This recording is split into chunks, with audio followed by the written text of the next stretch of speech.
ardından hayatını kaybedenlerden bir kısmının cesetlerinin olduğu yerdeyiz.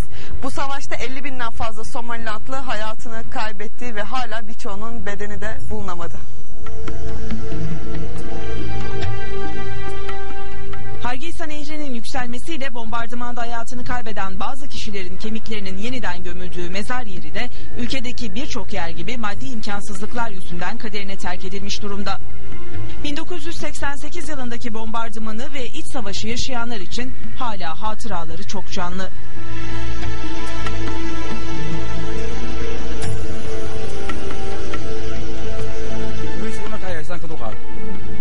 Ben o sırada askerdim. Bir gece aniden ufukta Somali uçakları göründü ve sabaha kadar kenti bombaladılar.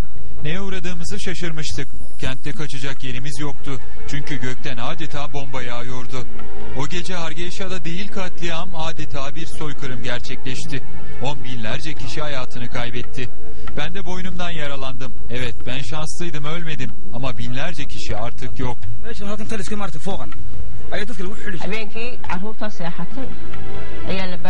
Bombardıman bittiğinde artık bir evimiz yoktu. Çocuklarımdan 2 tanesini kaybetmiştim. Geri kalan çocuklarım ve ailemin üyeleri yanımda Etiyopya'ya mülteci olarak kaçtık.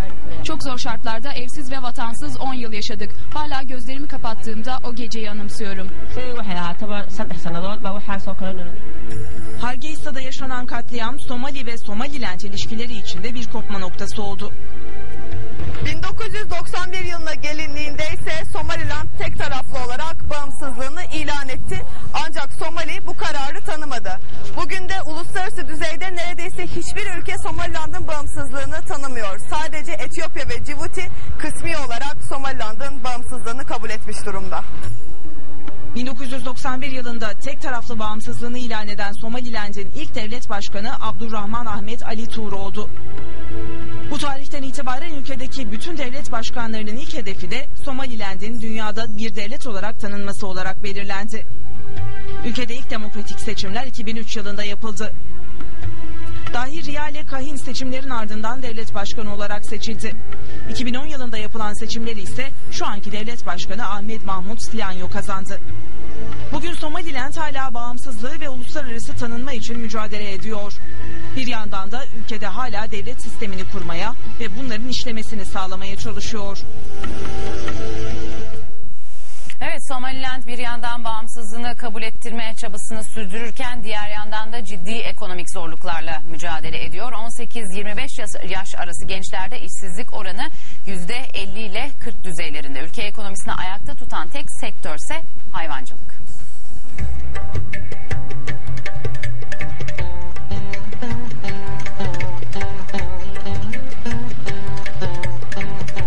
Somaliland ekonomisi denilince akla ilk olarak hayvan ticareti geliyor.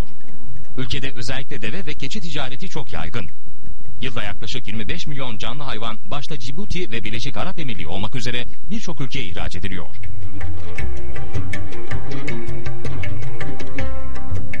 Ülkenin bütün şehirlerinde her gün büyük hayvan pazarları kuruluyor. Bunların en büyüğü ise başkentte. Somaliland'ın başkenti Hargeisa'daki deve pazarındayız. Develer ülke için gerçekten çok önemli. Bu pazara da her gün ülkenin dört bir yanından getirilen 10 binlerce deve geliyor. Bu develer satılıyor ve Somaliland'da tarımdan ulaşıma her alanda develer kullanılıyor.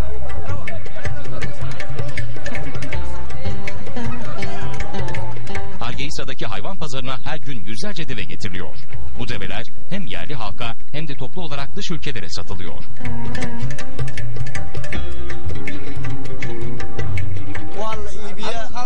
Yaklaşık 45 yıldır bu işi yapıyorum. Develer Somaliland için çok önemli. Çünkü en büyük geçim kaynağımız onlar. Kırsaldaki deve yetiştiricilerinin en büyük sorunuysa özellikle kıtlık zamanlarında hayvanlarına yeterli besin bulamamak. Yetiştiriciler aynı zamanda ülkedeki veteriner sayısının azlığından da şikayet ediyor. Ülke gelişen bir ekonomiye sahip. Ancak gençlerdeki işsizlik oranları oldukça yüksek. Kesin veriler olmasa da 18-25 yaş arası gençlerde işsizlik oranının %40 ila 50 arasında değiştiği tahmin ediliyor.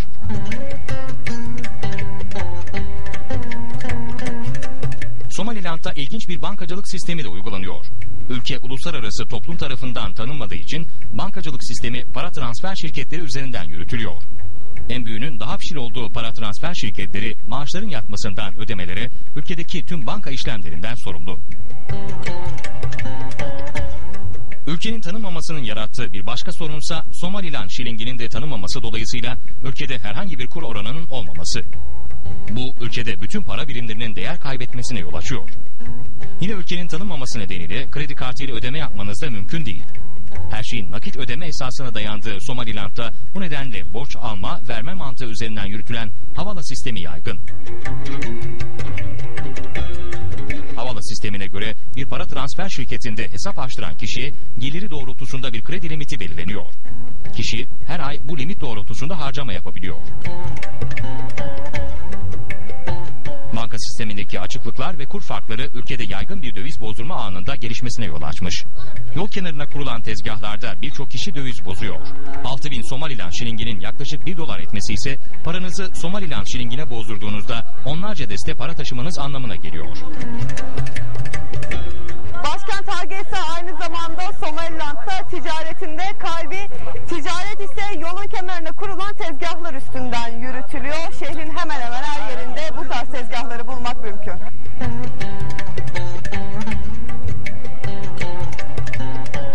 Ülkede tarım her ne kadar gelecekteki kalkınma hedefleri arasında geliştirilmesi gereken sektörlerin başında gelse de ülkede tarım çok yaygın değil. Somaliland'ın topraklarında Somali'nin genelinde olduğu gibi yaşanan kuraklıklarda verimi düşürüyor. Ülkenin bir başka kaynağınınsa madencilik olduğu belirtiliyor. Ancak Somaliland genelinde şu an büyük bir madencilik faaliyeti bulunmuyor. Afrika kıtasının geneline bakıldığında kuraklık ve buna bağlı yaşanan açlık gibi sorunların ardından insan hakları ihlallerinin de öne çıktığı hep görülüyor. Bu durum Somaliland'de için geçerli. Uluslararası alanda tanınmayan Somaliland'de bir denetim söz konusu olmadığından insan hakları ihlalleriyle mücadele etmek de neredeyse imkansız. Ülke içerisindeki insan hakları savunucularının hedefinde ise hükümetin uygulamaları var.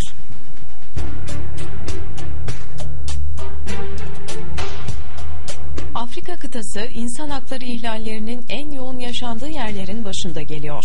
Özellikle kadın ve gençlerin hakları konusunda kıta ülkelerinde ciddi eksiklikler var. Somaliland'de de durum diğer Afrika ülkelerinden farksız. Ülkede yer alan sivil toplum örgütleri hükümetin insan haklarını iyileştirmek için çeşitli çalışmalar yaptığını ancak ülkede hak ihlallerine yönelik ciddi bir istatistik bile bulunmadığını söylüyor. Hala ülkedeki insan hakkı ihlalleri konusunda verebileceğimiz bir sayı bile yok. Bu konuda yeterli istatistik toplanmıyor. Biz ülkede özellikle gençlerin ve kadınların hakları konusunda önlem alınması için çalışmalar yapıyoruz. Uluslararası topluma da bu konuda çağrı yapmaya çalışıyoruz. Sivil toplum örgütleri bu doğrultuda çalıştıklarını fakat Somaliland uluslararası toplum tarafından tanınmadığından dolayı ciddi zorluklar çektiklerini belirtiyorlar. Buradaki insan hakkı ihlallerini araştırmak için bütçeye ihtiyacımız var. Ancak devletten aldığımız katkı çok az. Ülkenin de gelir seviyesi çok düşük. Bu nedenle uluslararası yardım kuruluşlarına ve aynı zamanda da araştırma enstitülerine ihtiyacımız var. Ancak Somaliland tanınmadığı için gerekli desteği almakta çok zorlanıyoruz. Ülkede en çok hangi alanlarda hak ihlali yapıldığını konuşmak için insan hakları aktivisti ve Somaliland Gençlik Kalkınma Ajansı çalışanı Kadar Nur Abdi ile başkent Hargeisa'daki bir kahvehanede buluşuyoruz. Abdi bize özellikle kadınların ülkede neredeyse hiçbir hakkı olmadığını anlatıyor. Burada en çok karşılaşılan şiddet olaylarının başında tecavüz geliyor. Bu konuda kesin istatistikler yok. Ve kadınlar da korktukları için genelde açıklamıyorlar. Ama tecavüzün çok yaygın olduğu bilinen bir gerçek. En acı durumsa ülke hukukuna göre eğer aileler anlaşırsa olay mahkemeye gitmeden çözülüyor. Somaliland hukuk sistemine göre eğer tecavüze uğrayan kadının ailesi tecavüzcüyle evlilik ya da para karşılığı anlaşırsa kadın mahkemeye gitse bile dava açamıyor. Mahkemeye giden davalarda ise ceza süreleri 5 ila 15 yıl arasında değişiyor. Abdi ülkede aile içi şiddetinde çok yaygın olarak görüldüğünü ve kız çocuklarının eğitim hakkından büyük ölçüde yoksun olduğunu söylüyor. Burada ailelerin maddi durumu oldukça kötü. O yüzden birini okutabileceklerse bile bu erkek çocuklar oluyor. Kız çocuklarına ise ev işlerini yapmak ve kardeşlerine bakmak görevi düşüyor. Ülkede Somali'de bulunan Eşşebab örgütünün bölgeye sızmasının önlenmesi için sıkı güvenlik önlemleri alınıyor. Bu nedenle her şehir ve kasaba arası kimlik kontrolleri yapılıyor. Çoğu kimlik kartına sahip olmayan kırsalda yaşayan Somalilentliler için kendi ülkelerinde ulaşım bile bu nedenle ciddi bir sorun teşkil ediyor. Bölgede polis şiddetine ise çok rastlanmıyor. Ülkede yaşanan 1988 İç Savaşı'nın ardından Somaliland'in bağımsızlığını ve uluslararası tanınmasını elde etmek için yürüttüğü politika silahsız mücadeleyi temel alıyor. Uzmanlar ülkede polis şiddetinin yaşanmamasının en önemli nedeninin bu hükümet politikası olduğunu söylüyor. Kabile ve klan sisteminin hala çok yoğun olduğu Somaliland'de azınlıkların hakkının korunmasına yönelik bir uygulama ise bulunmuyor. Ülkenin neredeyse tamamı Müslüman ve aynı etnisiteden. Bu nedenle herhangi bir azınlık üyesiyle karşılaşmıyorsunuz. 10 yıllardır sadece Somaliland'de değil tüm Doğu Afrika'da etkili olan kuraklık tüm yaşam dengesini de alt üst etmiş durumda. Hiçbir gelir kapısı olmayan aileler çözümü mülteci kamplarına sığınmakta buluyor. Gözde Demirel ve Ensar Tekin de Somaliland'deki mülteci kamplarındaki insanlık dramını görüntüledi.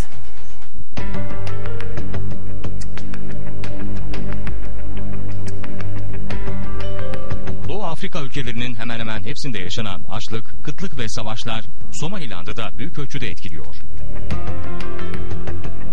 Bütün bu zor şartların arasında ülkede yer alan mülteci kamplarında yaşayanların hayatları ise çok daha zor. Somaliland'daki mülteci kamplarında yaşayanlar daha çok toprağı ya da geliri olmayan Somalilandlı aileler. Herhangi bir geçim kaynağı olmayan aileler kamplarda yardımlarla hayata tutunmaya çalışıyor.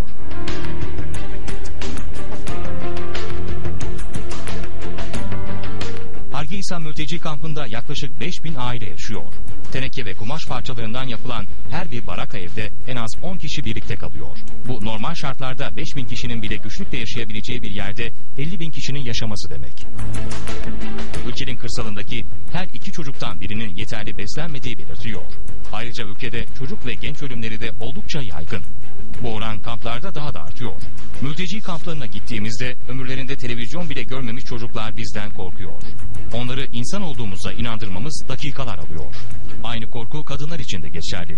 Kadınlar kamerayı gördükleri hemen hemen her yerde kaçarak ağaçların arkasına sığınıyor. Kamplarda yaşayanların büyük çoğunluğu hiç eğitim almamış. Değil başkent, Hargeisa kampının bulunduğu alanın 1 kilometre dışına bile çıkmamış insanlar bulunuyor. Durumları hakkında konuşurlarsa yeterli yardım alamayacaklarını düşünen insanlar kameralara konuşmuyor.